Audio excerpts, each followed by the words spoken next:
Today on The Best Cake Recipes, we're going to be making easy banana cake. If you love banana bread, you are going to fall in love with this homemade cake recipe. It has bananas in it, it's topped with a cream cheese frosting and a sprinkling of walnuts. It's one of the easiest but most delicious cakes that you're going to make. Let's get started.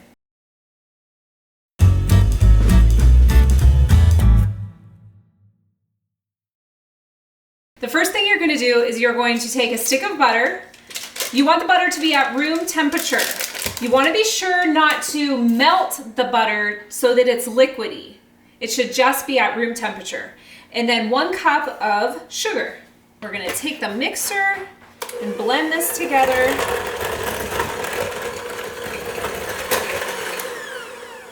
It's okay if there's a few little butter chunks left in there. They'll get mixed in as we add the rest of the ingredients. The next thing I'm going to add is 2 large eggs. This works best if you use room temperature eggs. Just to take the chill off, it helps the ingredients to mix together a little bit easier. And then you're going to put in 4 tablespoons of buttermilk. You want to buy that nice thick buttermilk from the store and just use 4 tablespoons in this recipe. And then the last thing we're going to mix in with the wet ingredients is a teaspoon of vanilla. All right, let's get that mixed up.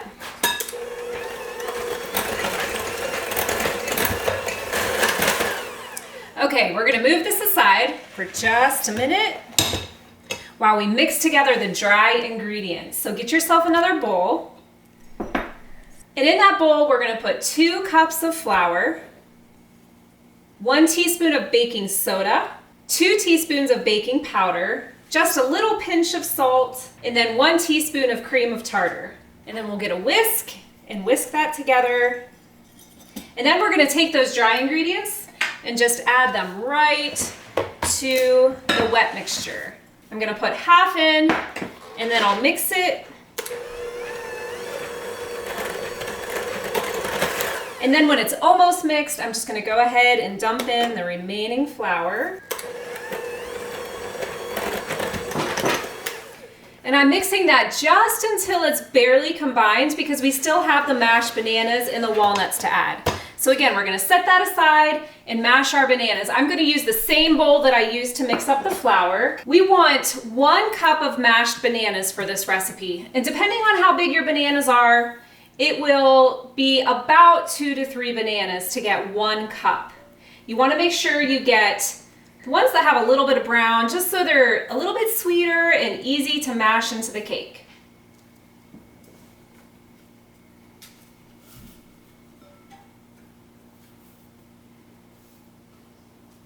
I'm gonna grab a wooden spoon and just chop these up. If you have a potato masher, that works great for this recipe. But if your bananas are soft enough, then you can just use a wooden spoon or a metal spoon. Just chop them, and then you can kind of smush them up against the side of the bowl once they're in chunks. Once the bananas are mostly mashed, you're gonna get a measuring cup and measure out 1 cup of that mashed banana. So as you can see, this was almost used 3 smaller bananas for this. I'm gonna go ahead and try to get that batter off of these, because instead of using the mixer for the bananas and the walnuts, we're just gonna go ahead and fold them together with a spatula. So we'll put the bananas in, and then we'll put in half of a cup of chopped walnuts. And then I'm just gonna mix that, scrape the sides of the bowl, make sure all that flour got in there. This cake recipe bakes in a 9 by 13 pan. So we'll get that here, and I'm going to go ahead and spray it with some cooking spray, just to make sure the cake doesn't stick. You can use shortening and flour if you would like. We just use cooking spray because it's easy. And then I'm gonna go ahead and fill up the cake pan.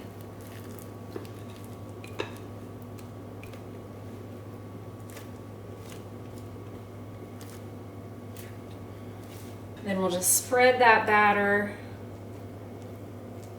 along the bottom of the pan. This is a little bit of a thicker batter, It's kind of like banana bread. It's really similar to the texture and flavor of banana bread. So if you like banana bread, I think you'll love this cake. All right, this is ready for the oven. You're gonna preheat the oven to 350 degrees Fahrenheit and bake it for about 30 to 35 minutes. You'll want to touch the center of the cake, and when it springs back, then you know it's done.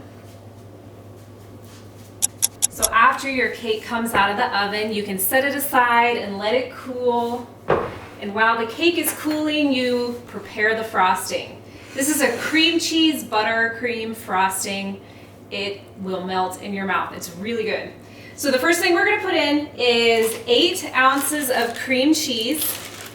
We use full-fat cream cheese. If you would like, you can use low-fat cream cheese if that's the kind that you're used to buying.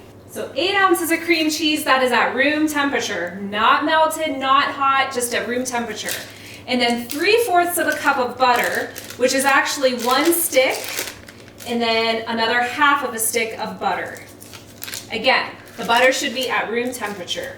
And then we'll take a hand mixer. You can use a stand mixer if you'd like, and just blend these two together.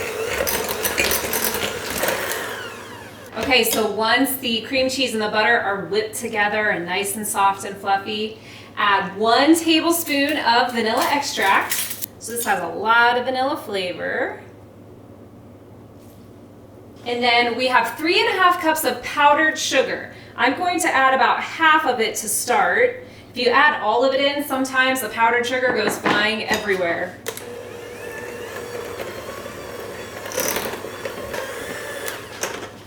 Then I'm gonna add in the rest of the powdered sugar, and I'm also gonna add in just a couple of teaspoons of heavy cream. Exact amount of heavy cream you add really just depends on how easily you would like it to spread. You don't have to add any. If your butter is really soft, you may not have to add any. But we're gonna start with just about 2 tablespoons of heavy cream.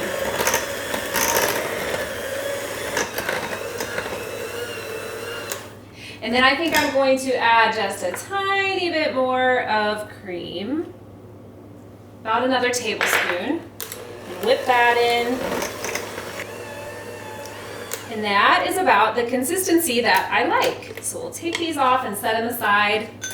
And once your cake is cool, you can frost it. You want to make sure you don't frost your cake while it's warm, or that yummy frosting will just melt all in and make kind of a mess.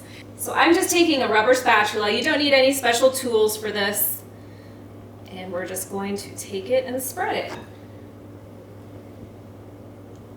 This cake is actually really good with just a little sprinkling of powdered sugar on top. If you want to make it more like a snack cake and lessen the calorie amount a little bit, just leave the frosting off, sprinkle some powdered sugar on top.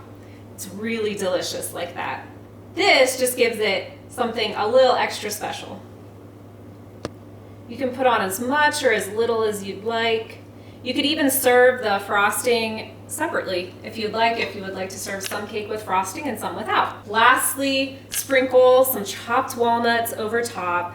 If you like black walnuts that have that strong flavor, they would actually be excellent in this cake. You'll need about 1/3 of a cup to 1/2 a cup of walnuts to sprinkle over top. And that, you guys, is one of the easiest cakes you can make. It uses up those bananas that might have been sitting on your countertop for just a little bit too long. Let's slice into it. This cake cuts best when it's cooled, which you were supposed to let it cool for the frosting anyway. And we like to cut it in about 15 pieces. You can cut the pieces bigger or smaller if you choose. It's a soft, really moist cake. It's really good the next day also because of that. Let's serve us some cake.